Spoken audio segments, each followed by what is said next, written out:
Graça e paz, meus queridos irmãos. Estamos agora novamente juntos com uma nova oportunidade para crescermos, avançarmos no estudo da Palavra de Deus.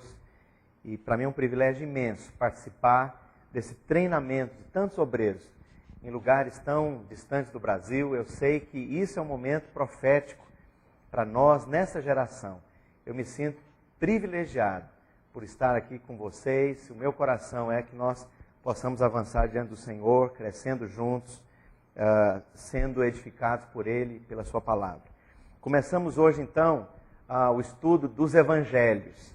E especificamente nessa matéria, nessa disciplina, nós vamos estudar o Evangelho de Mateus e o Evangelho de João. E eu gostaria de, nessa primeira aula, fazer uma introdução geral. Antes de nós entrarmos no conteúdo dos livros de Mateus e de João, eu preciso estar destacando algumas coisas preciosas. E antes mesmo de falar da Bíblia, eu quero falar do seu coração. Eu quero falar da atitude que você deve chegar diante de Deus em cada uma dessas aulas. Então presta atenção, não vá para as aulas dos evangelhos ou para qualquer uma outra aula desse curso pastoral telepresencial, não vá com o coração leviano, não vá para estar simplesmente aprendendo alguma coisa teórica, alguma coisa sem vida, alguma coisa apenas mental, apenas intelectual. O meu coração, o meu desejo é que você possa vir com sede, vir com fome. Então deixa eu te falar um princípio. Há dois tipos de unção. Você vê no Novo Testamento, há uma unção de Jesus, mas há uma unção no coração das pessoas dispostas a receber de Jesus. Então, quando Jesus chega, por exemplo, em Nazaré, há a unção de Jesus, mas não há nenhuma expectativa posta nele para milagres, para ensino, para revelação. Então, Jesus em Nazaré, ele foi incapaz, por causa do limite de corações errados e de incredulidade. Jesus não foi capaz de produzir um único milagre em Nazaré. Por quê? Porque as pessoas que estavam ali não tinham coração para receber. Por outro lado, você vê em outros lugares pessoas ávidas, sedentas, intensas. E Deus, diz a Bíblia, tem os seus olhos a passear sobre a terra para descobrir, para encontrar aqueles cujo coração é totalmente dele. Eu pergunto, você vem para essas aulas com fome, com sede, com expectativa? Se você vem, Deus vai te honrar. Deus virá sobre você. Luz de Deus virá, revelação de Deus virá, pão de Deus virá no seu coração. Você vai ser impactado, o poder de Deus vai vir na sua vida. O Espírito Santo, aí onde você está, vai te sacudir. Você vai começar um período novo, jamais sonhado, como você jamais imaginou, de intimidade, de transformações rápidas de Deus na sua vida. Por quê? Porque você vem para as aulas com fome, com sede, com expectativa de receber de Deus. Eu te falo, nós professores, nós oramos, buscamos de Deus, nós temos uma certa experiência, nós pesquisamos a palavra, nós oramos por você e nós chegamos aqui com um conteúdo que nós cremos que é precioso e espiritual. Mas se da outra parte, se em contrapartida, você não vier com o seu coração sedento, faminto, na expectativa de receber de Deus, você vai pegar a aula como se você pegasse uma aula de português, de matemática, de história, um curso natural. Isso não vai ter poder de transformar e de impactar a sua vida. Mas sabe, queridos, eu quero dizer que expectativas postas em Deus é sinônimo de fé. Então, por favor, nessas minhas aulas dos evangelhos, põe expectativa em Deus, de que Deus vai falar com você, de que Deus vai trazer revelação na palavra, de que Deus vai abrir a Bíblia para os nossos corações nessas aulas, para abençoar a mim e abençoar você aí onde você está. Então eu quero te desafiar, por favor, venha com fome. O dia que você vier para a aula, desde manhã já começa a orar, Senhor, fala comigo hoje na aula. Senhor, move no meu coração hoje. Meu Deus, me leva para uma nova medida de luz. Nós não queremos chegar para a palavra de Deus, que é um livro espiritual, de maneira natural, de maneira leviana. Nós não estamos aqui para fazer interpretação de texto da Bíblia. Interpretação de texto você aprendeu a fazer nas aulas de português que você tinha na escola. Nós queremos conhecer o coração do Pai. Nós queremos conhecer a mente de Deus. Nós queremos aqui sair à pergunta diante de Deus, Senhor, quais são os teus caminhos? Revela-nos os teus altos caminhos. E Deus fará isso nessas aulas, se você vier com esse coração. Então, por favor, faça isso. Ditas essas coisas, eu gostaria também de introduzir o assunto, os evangelhos. E a Bíblia é um livro tão maravilhoso, é um livro completo. E é interessante, por que será que cada livro está no lugar onde está? Não é por acaso. Deus tem usado homens e mulheres inspirados por Deus ao longo de milênios para trazer-nos esse livro maravilhoso. Esse livro que é a própria mente de Deus revelada.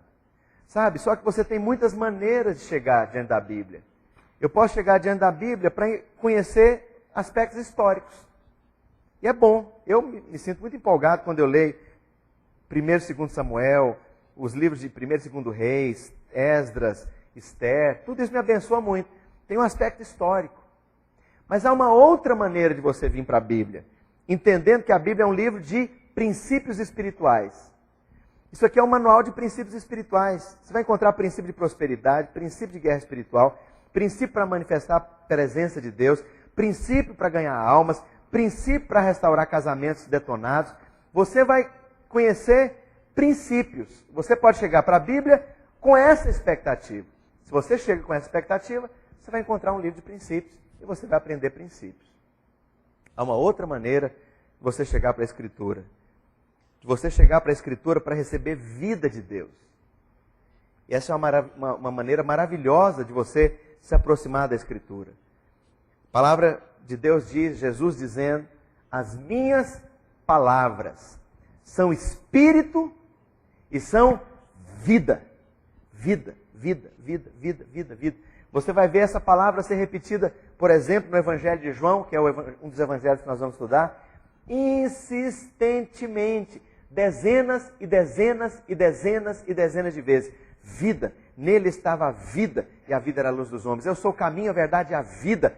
Eu sou a ressurreição e a vida. Eu sou o pão da vida. Ele é a água viva. Sabe, a Bíblia está cheia de expressões de Deus como vida. E que vida é essa? É a vida divina. É a vida com a qual Deus vive. É a própria vida de Deus. Não é a vida natural, bios. Não é a vida psíquica. Não é a vida material. Não é a vida humana. Mas é a vida divina. É o zoe de Deus, com o próprio Deus, que é manifestado na palavra. Então, à medida que você chega com essa expectativa de encontrar na palavra de Deus vida, você vai encontrar. Essa é uma outra maneira de se chegar às Escrituras. E se eu venho para a Escritura com esse coração de encontrar vida, eu vou encontrar vida. Eu vou me encher de vida. Eu vou ser saturado de vida. Sabe, vou dizer uma coisa. Sabe o que inspira a gente? Não é tanto princípios, mas é a vida de Deus. A vida de Deus revelada nos faz nos apaixonar por Ele. Nos apaixonar pelos seus desígnios.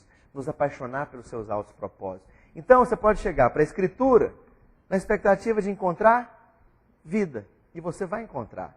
Você pode, como nós já falamos, vir para a Escritura com a expectativa de encontrar os princípios de Deus. E você vai encontrar. Mas você pode vir para a Bíblia também para descobrir uma outra coisa. O professor também espirra. Você pode chegar diante de Deus para encontrar não apenas princípios, mas para encontrar a história dos moveres de Deus, que também é inspirativo, como nós falamos. Mas tem uma outra maneira também de você vir para a Escritura. Você vir para a Escritura para conhecer o caráter e os atributos de Deus. É outra maneira maravilhosa. E à medida que você vem com essa ótica, eu quero conhecer o caráter de Deus. Eu quero conhecer a natureza de Deus. Eu quero conhecer os atributos de Deus. Você vai conhecer? Vai. Mas sabe, amados, há uma última maneira de você chegar diante da Escritura que eu quero mencionar nessa aula introdutória dos Evangelhos. Você pode chegar para a Escritura para encontrar Cristo.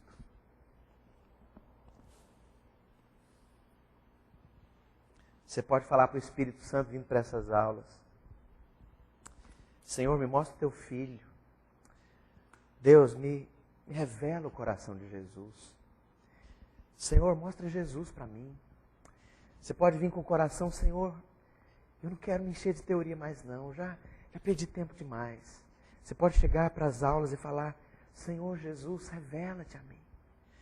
Sabe? E nós vamos exatamente nos 2 livros da Bíblia, dos 4, que revelam a pessoa maravilhosa, bendita de Yeshua HaMashiach, de Jesus Cristo, o Messias. Sabe, esse ente único, essa personalidade única, esse ser insondável e maravilhoso, esse ser que dividiu a história, esse ser que veio ser a expressão de Deus, a glória de Deus que ganhou cara, esse ente que é revelado e pode ser conhecido, que fala e que ouve e que responde. Sabe, você pode vir para essas aulas com essa expectativa e falar para o Senhor, vai orando no dia que você for ter aula, vem com essa expectativa e fala, Senhor, mostra Jesus para mim. Eu quero ver Jesus. Eu quero encontrar Jesus. E sabe qual a surpresa que você vai ter? Nessas aulas, apesar da minha limitação, apesar das limitações que a nossa escola tem, apesar de todos os obstáculos humanos, de repente Deus vai fazer um milagre. Deus vai revelar Jesus para você.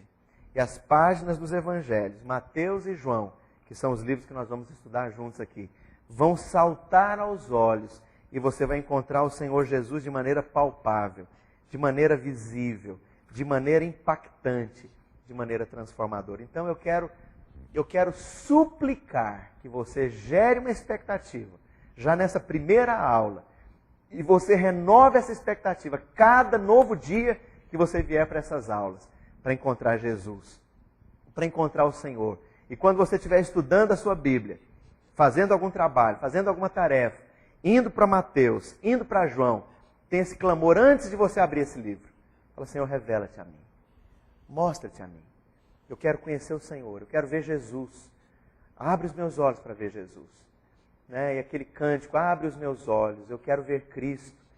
Sabe, que você possa cantar esse cântico vindo para as aulas. Fala, Senhor, abre os meus olhos, eu quero ver Cristo. Tira as escamas dos meus olhos. Sabe, você possa vir com esse coração. E sabe qual a surpresa que você vai ter? Você vai ver Jesus. Você vai encontrar Jesus. Você vai ouvir a sua voz. Você vai se encontrar com Ele voltando para casa depois das aulas. Você vai sonhar com Ele.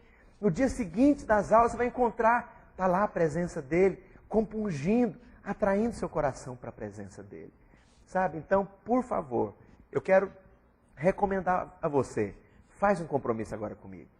E aí, em todas essas salas de aulas que nós temos, através desse sistema de satélite, eu gostaria que você levantasse a sua mão direita e agora. Onde você está? Nessa sala de aula onde você está. Levante sua mão direita. Todos. Todos levantem a mão direita. Os facilitadores, obreiros, pastores presentes, todos levantem a mão direita. Eu quero que você faça um compromisso comigo. Diga, eu faço um compromisso agora. Em nome de Jesus. De gerar no meu coração uma expectativa intensa, posta em Deus, para ver Jesus de Nazaré em cada uma dessas aulas dos evangelhos. Amém. Amém. Querido, Deus vai honrar se você for fiel a esse compromisso. Deus vai te revelar Jesus. Mas voltando à nossa introdução, eu gostaria de mostrar para você no seu Novo Testamento, abra sua Bíblia aí, no Novo Testamento, qual que é a posição dos evangelhos na Escritura inteira. Você tem então o Velho Testamento e algumas Bíblias antigas, eu não sei se é o caso da sua, tem 4 páginas em branco entre o Velho Testamento e o Novo Testamento. O que significa isso? São os 400 anos de silêncio. Antes de Deus revelar Jesus, Deus prometeu Ele insistentemente pela boca dos profetas. Há profetas cuja mensagem obstinada é Jesus. Isaías fala do nascimento de Jesus. Isaías fala da maneira como Jesus ia viver. Isaías fala como Jesus ia morrer. Isaías descreve detalhes da vida do Senhor. Isaías revela momentos finais da vida de Jesus. É impressionante os detalhes. E aí, por séculos e séculos, ele promete o Messias virá. Pela boca de Moisés. Lá no Gênesis, haverá um cordeiro. Haverá um cordeiro. Em cada um dos livros da Bíblia. As últimas palavras de Davi. Davi está morrendo. Na Bíblia revista e corrigida, as últimas palavras de Davi, segundo Samuel 23, é uma poesia que é uma profecia. E ele diz, haverá um justo que domine sobre os homens, que domine no temor de Deus, e será como a luz da manhã, como quando sai o sol da manhã sem nuvens, quando pelo seu resplendor e pela chuva, a erva brota da terra. E Davi morre. As últimas palavras do rei profeta, adorador, era anunciando Jesus. Os salmos apontam para Jesus. O Salmo 2 fala do milênio, do governo de Jesus. O Salmo 22 fala de Jesus sendo crucificado. Touros de Bazã me cercam. Sabe, a Bíblia tem uma profusão de mensagens. O Messias vem, o Messias vem. Antes de Deus manifestar qualquer coisa na terra, a Bíblia diz, Deus falaria com os seus servos os profetas e colocaria essa mensagem na boca dos seus servos os profetas, para que eles proclamassem, anunciando antecipadamente o que Deus viria a manifestar na terra. E assim, insistentemente, Jesus é anunciado. Jesus é anunciado. Jesus é anunciado. E de repente, silêncio. Uma geração. 2 gerações. Mais ou menos 10 gerações. 400 e tal anos. Deus não fala. O silêncio é completo. Nada se move. Parece que Deus não fala mais com o seu povo. Parece que Deus não tem mais o que tratar. Mas de repente, um anjo profeta, anjo proclamador, vem na casa de uma filha de Abraão, portanto, debaixo da aliança de sangue que Deus tinha feito com aquele homem, há milênios antes, para ter legalidade, o ente que viria à terra, que é todo Deus, tinha que ser todo homem para operar a redenção. Então ele tem que nascer de mulher. Ele não pode ser gerado da semente masculina, do esperma humano. Porque o esperma humano, a semente do homem, é contaminada pelo pecado. Então Deus não vai usar a semente de Abraão. Mas Deus vai usar uma filha de Abraão, porque o útero da mulher não tem semente, é como a terra, recebe a semente. Então o útero de Maria, filha de Abraão, precisava receber a semente não do homem caído, mas a semente de Deus que é a palavra. E aí o anjo vem e proclama, conceberás, darás à luz, e pela palavra, Maria, filha de Abraão, concebe do Salvador. E ela se vê grávida, sem conhecer o homem, sem ter relacionamento físico. Era noiva de José, mas jamais se conheceram sexualmente, porque agora ela está grávida. Gerada, o ente santo que vem no útero dela, foi gerado pelo Espírito Santo, gerado pela palavra. E ele está sendo gerado para ser totalmente humano, totalmente divino. É filho de Deus, mas é filho do homem. Por quê? Para ter legalidade, para operar a redenção, derramando um sangue limpo, lá no futuro, não um sangue contaminado. Por que o meu sangue não serviria para ser derramado no Calvário, para redimir você? Porque o meu sangue já era resultado de uma natureza caída, de uma vida contaminada, dominada pelo pecado, pela carne. Agora, aquele ente santo, ele é de uma estirpe nova. Ele é filho de Deus, mas ele é filho do homem. Mas tem uma novidade, ele não é contaminado pelo pecado. O sangue dele é totalmente limpo, o sangue é vida, e a vida daquele ente é totalmente pura e totalmente perfeita. E depois então de 400 anos, há uma proclamação. Glória a Deus nas maiores alturas e paz na terra aos homens de boa vontade. Está lá nos evangelhos. E aí nós percebemos, dentro do Novo Testamento, 4 vezes, repetidamente, a mesma biografia. Interessante. Quando alguém é importante, você encontra uma biografia dessa pessoa nas livrarias. Você pode ver biografia de Mahatma Gandhi, biografia do Winston Churchill, você vai ver biografia do Fernando Henrique Cardoso, mas nesse ente, a palavra exagera. São 4 biografias. Por quê? Porque ele é muito mais importante.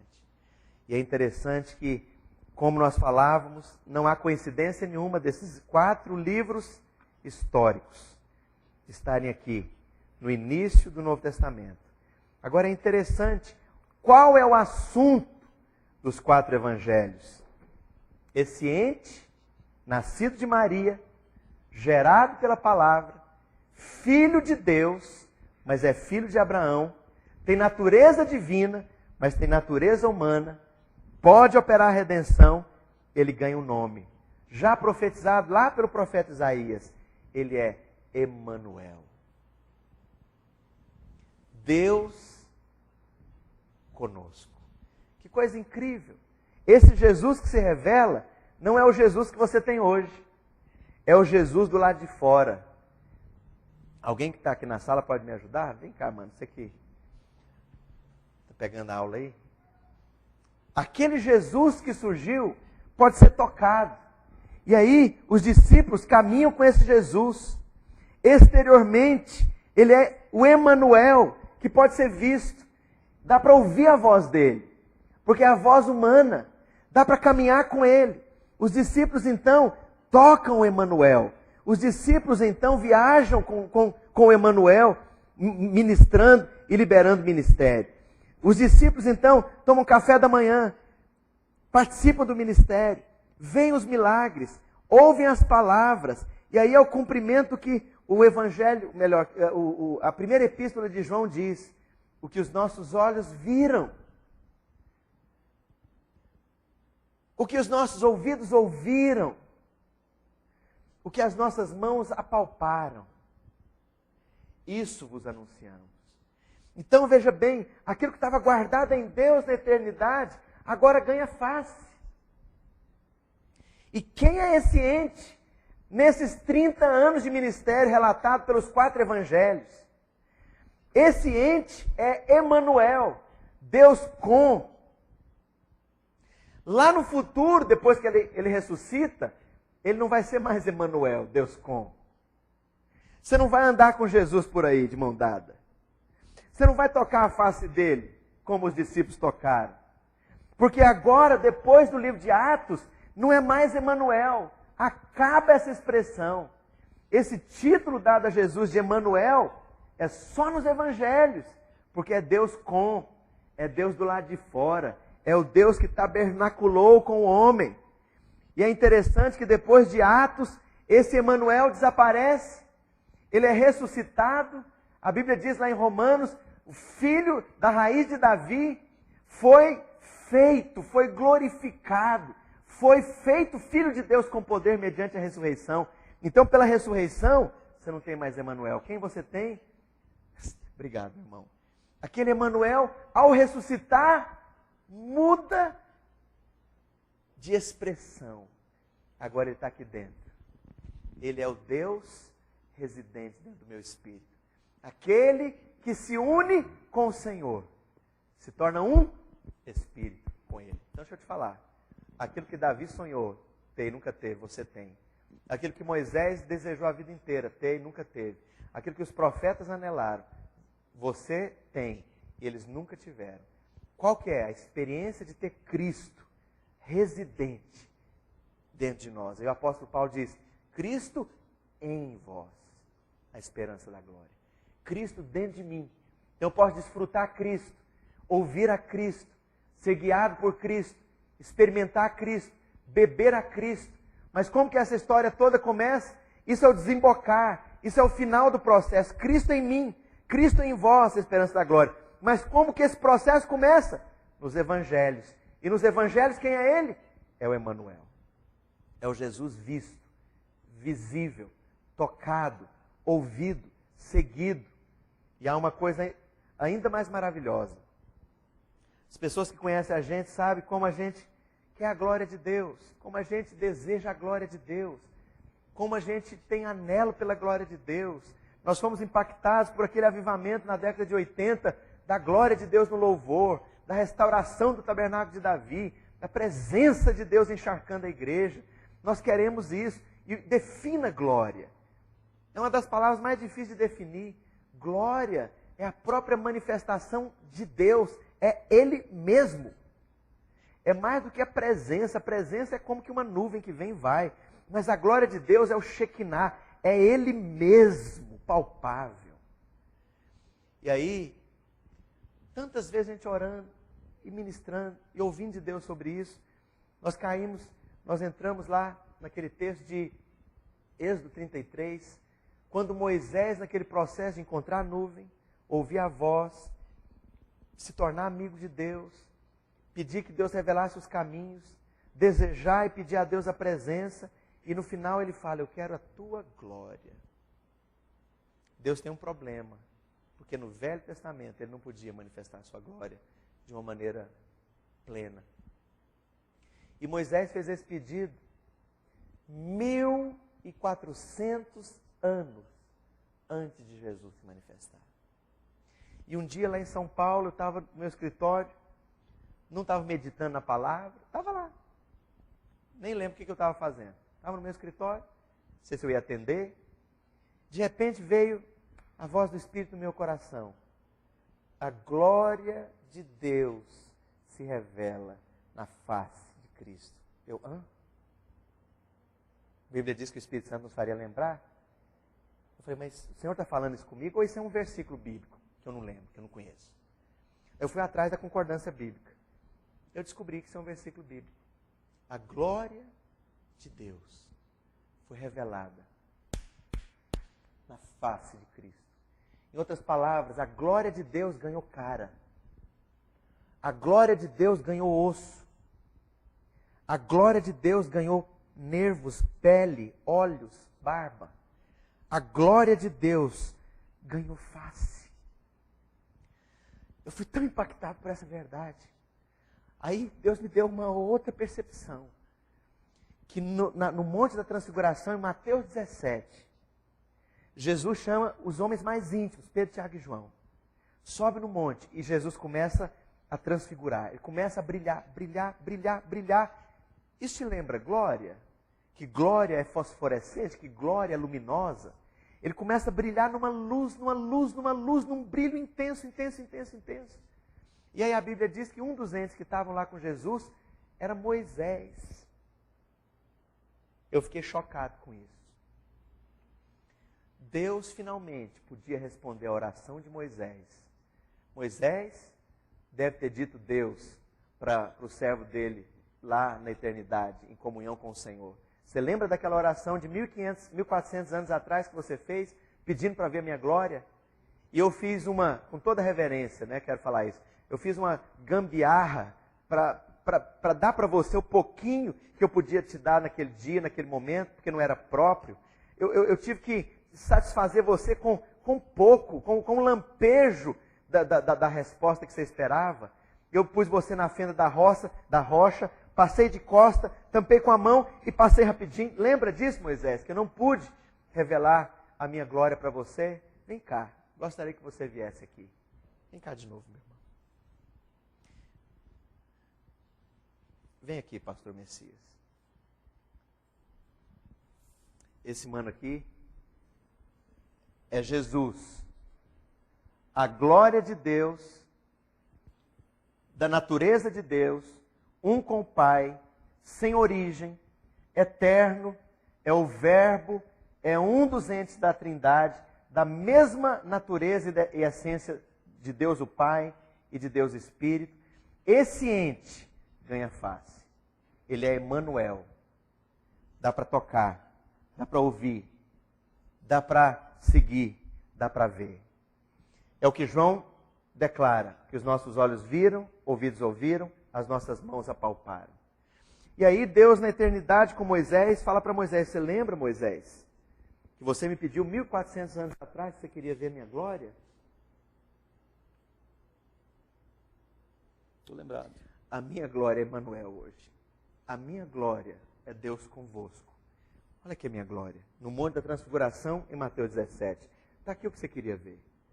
Sabe, irmãos, eu não sei a reação de Moisés O dia que você encontrar com Moisés na eternidade, você pode perguntar para ele.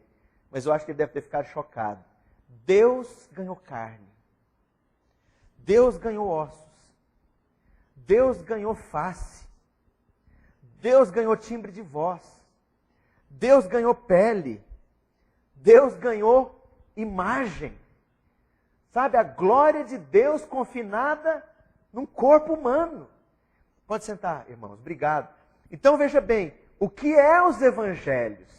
É a revelação da glória de Deus que ganhou cara, que ganhou face, que ganhou natureza humana. Então o que é os evangelhos? O que são os evangelhos? É Deus tabernaculando conosco. É Deus Emanuel. Não é o final do projeto divino. Porque Deus ainda seria ressuscitado. A Bíblia diz lá em Romanos que Jesus foi feito Filho de Deus com poder mediante a ressurreição. Sabe o que foi, na verdade, o que aconteceu? Será que alguém tem um manto aí, um terno, um pano, alguma coisa assim para mim? Infelizmente não. Tenta imaginar.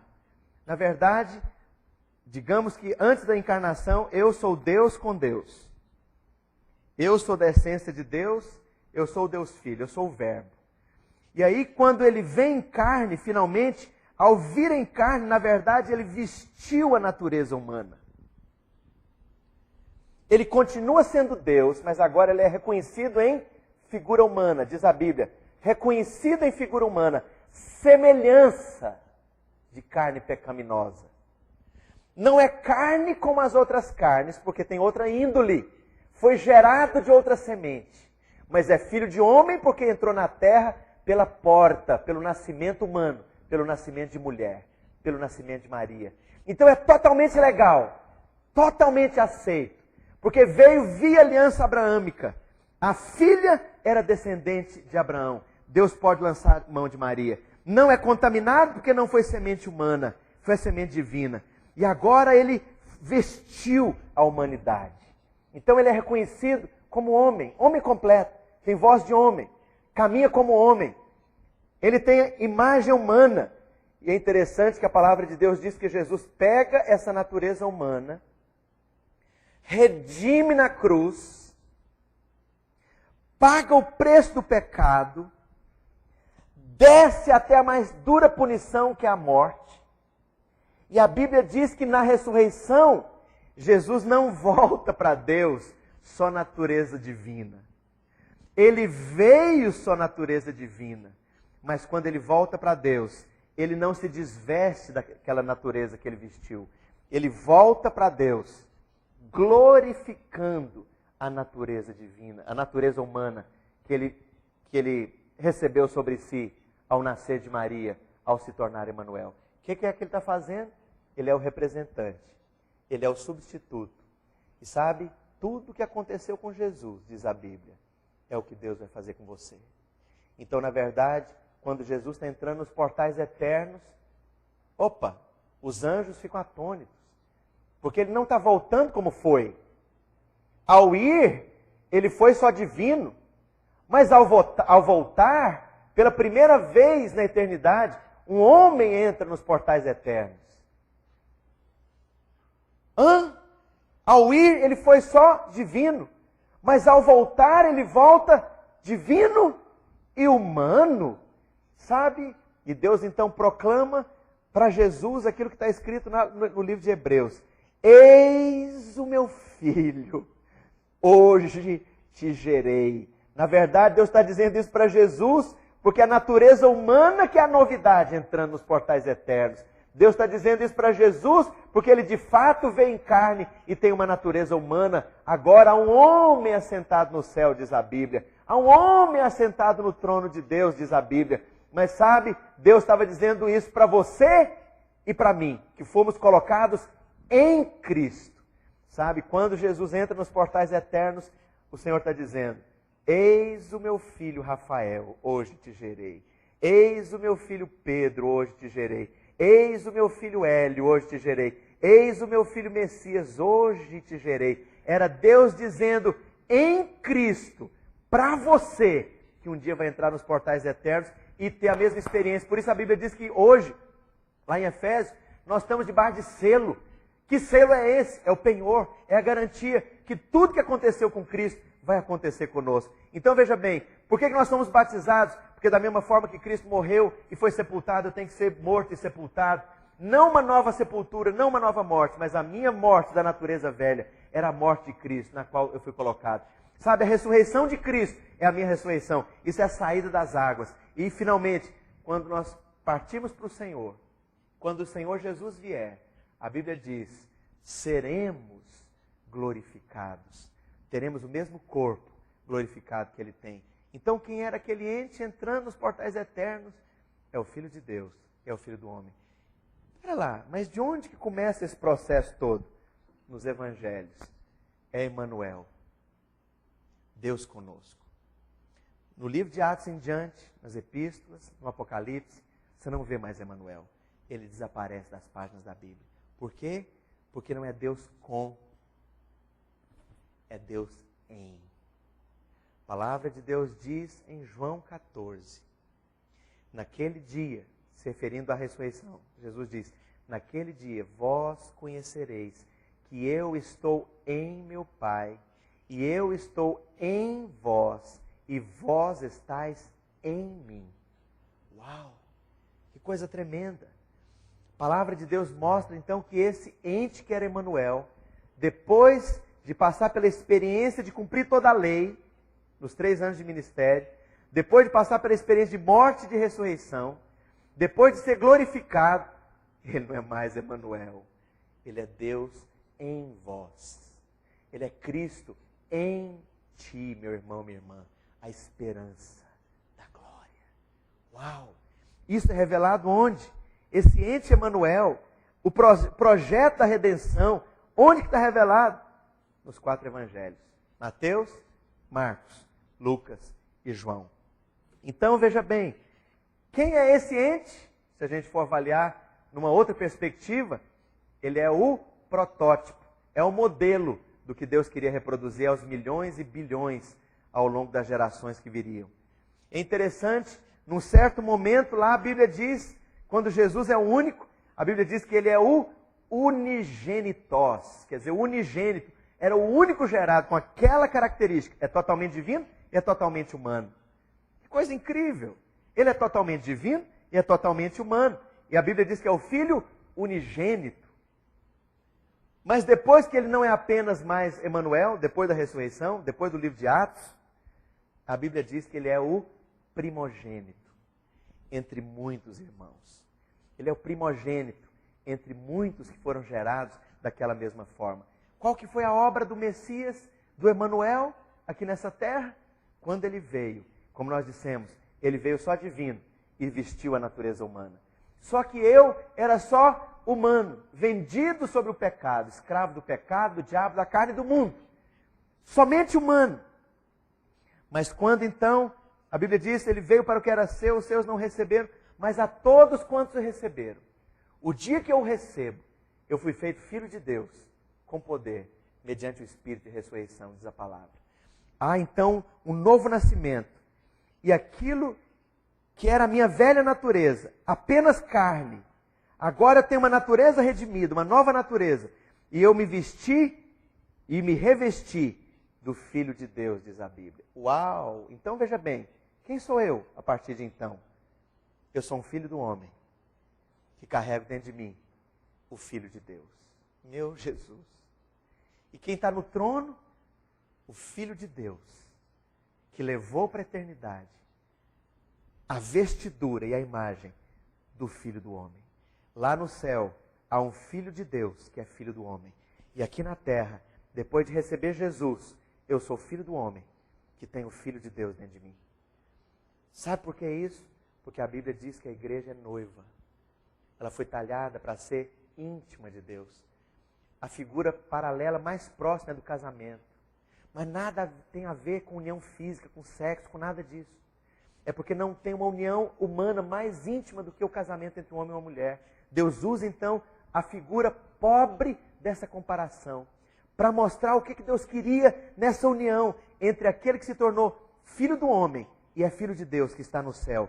E nós, que éramos apenas filhos de homens, e nos tornamos agora também filhos de Deus, porque temos o Filho de Deus dentro de nós.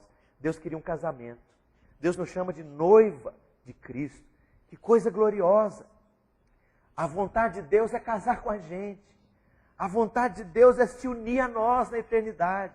Aquela glória inacessível, misturada conosco. E andarmos a eternidade nessa comunhão e nessa união íntima. Esse era o coração de Deus. E é interessante que, como é que acontece esse processo? Para haver casamento tem que ser da mesma natureza. Você não casa uma girafa com uma pedra, e nem uma samambaia com um papagaio, porque são de naturezas distintas. Um é vegetal, o outro é animal. Um é mineral, o outro é animal. Mas para ter casamento tem que ser da mesma natureza. Deus não podia se unir, Ele totalmente divino, natureza divina, conosco, natureza humana caída e corrompida. Não coaduna, não se mistura natureza divina com natureza humana. Jesus vem então e, vestindo de natureza humana, Ele volta para Deus que o enviara. Agora Ele é filho de Deus, mas Ele é filho do homem.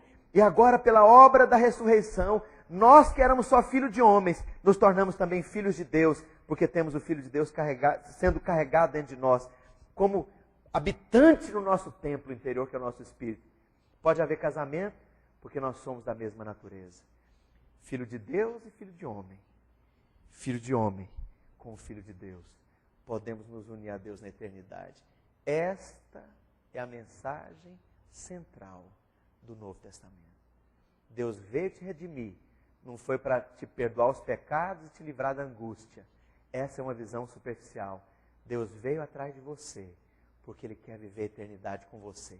Ele quer casar com você, levar você para casa e para vocês viverem eternamente. Esse é o nosso Deus. Por isso a sua natureza precisava ser transformada e alterada. Por isso a sua identidade precisava ser mudada. Não apenas perdoado dos pecados, não apenas com carimbo de ida para o céu, não apenas livramento da condenação do inferno, mas mudança de natureza. Éramos somente natureza humana, agora nós temos a natureza divina habitando dentro de nós. Esse processo você vê nos evangelhos, que começa com Emanuel e termina com o Deus residente. Quero perguntar, você já viu isso na Bíblia? Você já viu essa maravilha, dessa profundidade, desse projeto da redenção de Deus? Você já enxergou a profundidade insondável do plano da redenção de Deus para nós, revelado na Escritura? Isso é o que começa a ser descortinado no Evangelho de Mateus, que nós vamos estudar a partir de agora, e de João. Os 4 evangelhos revelam isso. Mas há uma outra coisa. Por que 4 evangelhos? Porque cada um expressa o Senhor de uma maneira muito própria. Mateus mostra Jesus como rei. Mateus mostra Jesus como o rei Messias que foi prometido. Então há uma profusão de repetição de profecias do Velho Testamento. Há uma inúmeras situações onde repete-se o Velho Testamento, onde menciona-se referências do Velho Testamento ao Messias que viria. E Jesus, então, em Mateus é revelado como rei, é o grande rei. O rei que veio governar, o rei que veio estabelecer uma nova ordem. Mas é interessante, depois que você passa de Mateus para Marcos, você vê uma outra característica. Ali é o servo, quebrantado, humilde, manso, doce. Você não tem aquela quantidade de profecias do Velho Testamento mencionadas. Você vê a figura humana, mais doce, de servo, que é revelado em Marcos. Jesus é servo. É o servo sofredor que veio morrer no meu lugar, no seu. Mas em Lucas, há uma outra faceta. Jesus é homem. Ele paga imposto. Ele chora. Ele sofre. Essas características totalmente humanas são mostradas. A genealogia, o nascimento, a apresentação no templo, Jesus bebê, Jesus com pequena idade ainda, com tenra idade. Então a palavra de Deus em Lucas revela essa faceta de Jesus. Ele é totalmente humano. De uma humanidade santa, uma humanidade pura, não uma humanidade caída. Ele é o homem perfeito, mas é um homem completamente identificado com as características da nossa humanidade terrena. E finalmente você vê Jesus revelado em João. Jesus revelado em João. é revelado como Deus com Deus. Da mesma natureza de Deus, procedente de Deus. No princípio era o Verbo, e o Verbo estava com Deus, e o Verbo era Deus. Todas as coisas foram feitas por intermédio dele. Sem ele, nada do que foi feito se fez. Nele estava a vida, e a vida era a luz dos homens. Sabe que coisa tremenda? Ele é esse Verbo, um com Deus, da natureza de Deus, unido a Deus no processo da criação. Então, em João, você conhece essa outra faceta do Senhor. Ele é totalmente divino. Que coisa interessante. Nós vamos continuar na nossa próxima aula sobre os evangelhos, terminando essa parte introdutória para nós podermos entrar em Mateus. Mas eu quero desafiar você a, na próxima aula, vir com esse coração. Eu quero ver Cristo de uma maneira como eu nunca vi antes. Em nome de Jesus, que seja essa a sua oração. Deus abençoe os irmãos. Até a nossa próxima aula, juntos aqui, ouvindo e recebendo do Senhor. Deus abençoe. Um abraço para todos vocês.